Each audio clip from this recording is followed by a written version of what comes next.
Hello students, this is Shubham here and we are here to study on the topic fluoroscopic.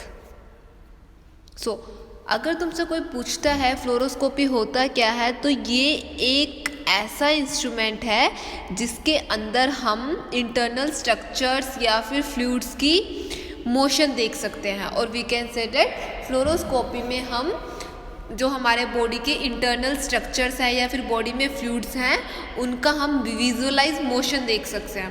तो here is written what is the definition of fluoroscopy is the primary function of a fluoroscope is to perform dynamic studies, that is the fluoroscope is used to visualize the motion of internal structures and fluids.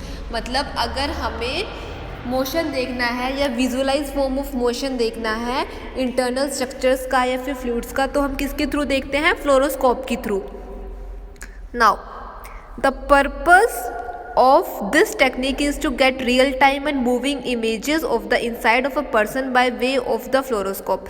Fluoroscope का purpose क्या है इस technique का? इस technique से हम real time images को ले सकते हैं या फिर मूविंग इमेजेस ऑफ द मतलब जो पर्सन है उसके अंदर की जो इमेजेस होती हैं उसको हम रियल टाइम मोशन या फिर रियल टाइम इमेजेस के थ्रू हम बेसिस पे हम ले सकते हैं. तो फ्लोरोस्कोप में क्या करते हैं? हम रियल टाइम इमेजेस ले सकते हैं inside the body. If something is observed that the radiologist would like to preserve for later study, a radiograph can be made with little interruption of fluoroscopic examination. मतलब कभी कभी क्या होता है, अगर रेडियोलॉजिस्ट है या फिर रेडियोग्राफर है उसको कुछ ऑब्जर्व करना होता है या फिर प्रिजर्व करना होता है, मतलब आगे पढ़ने के लिए स्टडी करने के लिए, तो वो क्या करता है उसके अंदर थोड़ी सी इंटरप्शन कर देता है. Such a radiograph is known as spot film. मतलब सपोज उसको कुछ इंटरप्शन करना है, लाइक उसको कुछ देखना है बाद में पढ़ने के लिए या फिर कुछ डायग्नोज करने के लिए, तो उसके अंदर कुछ इंटरप्शंस कर देता है. उसको हम क्या बोलते हैं? उसको क्या बोलते हैं? Spot film. Visualisation of vessels is called angiography. अगर हम एंजियोग्राफी मतलब देखो फ्लोरोस्कोप से क्या करते हैं हम, एक ऐसी टेक्निक है जिसके अंदर हम रियल टाइम इमेजेस या फिर मूविंग चीज़ों को हम देख सकते हैं, इंटरनल ऑर्गन्स को भी देख सकते हैं या फिर फ्लूइड्स को.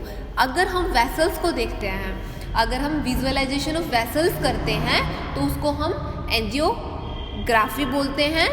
और एंजियोग्राफी दो तरह की होती है, एक तो होती है न्यूरो रेडियोलॉजी, एक होती है वेस्कुलर रेडियोलॉजी. तो अब अगर तुमसे कोई पूछता है कि रेडियोलॉजी क्या होता है, सॉरी एंजियोग्राफी क्या होता है, तो तुम क्या बताओगे कि अगर वेसल्स को देखते हैं, विजुअलाइजेशन ऑफ वेसल्स को क्या बोलते हैं? Angiography.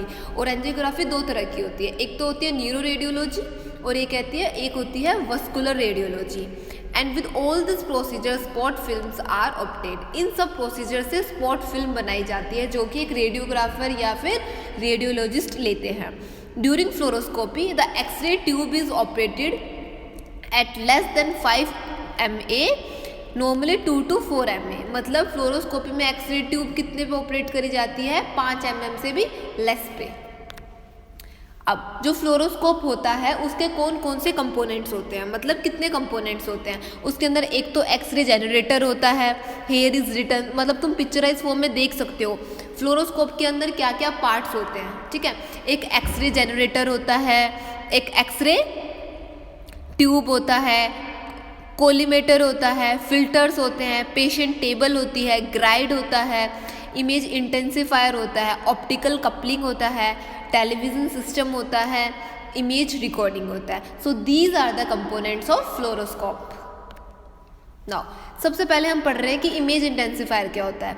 The image intensifier is a complex electronic device that receives the remnant X-ray beam, converts it into light and increase the light integrity. Image intensifier क्या करता है?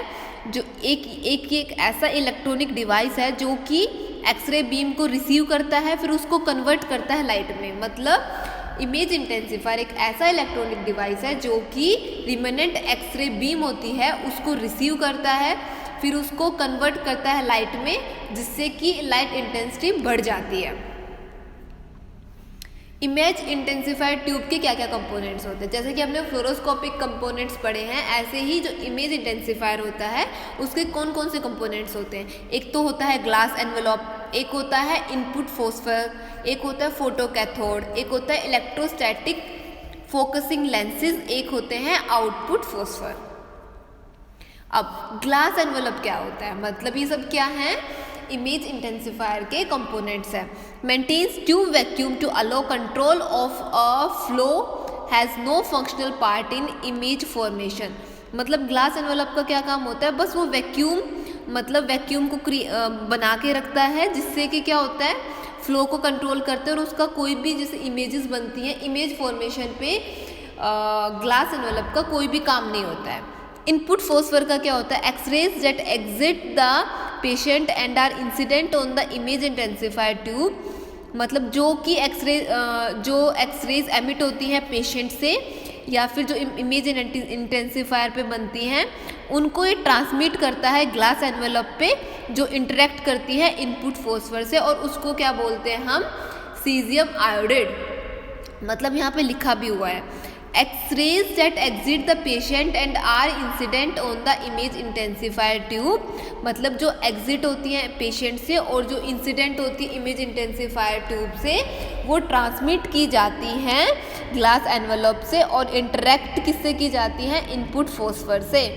When X-rays interact with the input phosphor, जब X-rays interact करती हैं, मिलती हैं phosphor से, तो क्या होता है, इट्स एनर्जी, जो उसकी एनर्जी होती है उसको कन्वर्ट कर देते हैं ब्रस्ट में, जिससे कि विजुअल लाइट फोटोन्स बनते हैं और उससे इंटेंसिफाइंग स्क्रीन होती है। Thank you.